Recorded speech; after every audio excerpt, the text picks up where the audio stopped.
शिजार ताजा ताजा दादा ताजा ताजा चिकना चिकना म्हावरा माझा घेऊन शिजार ताजा ताजा दादा ताजा ताजा चिकना चिकना म्हावरा माझा घेऊन शिजार ताजा ताजा दादा ताजा ताजा चिकना चिकना म्हावरा माझा घेऊन शिकार ताजा ताजा दादा ताजा ताजा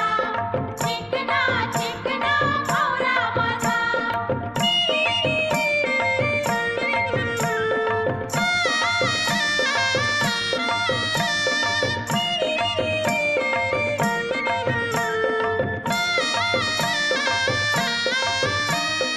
विश्वास ठेव र सांगतय नक्की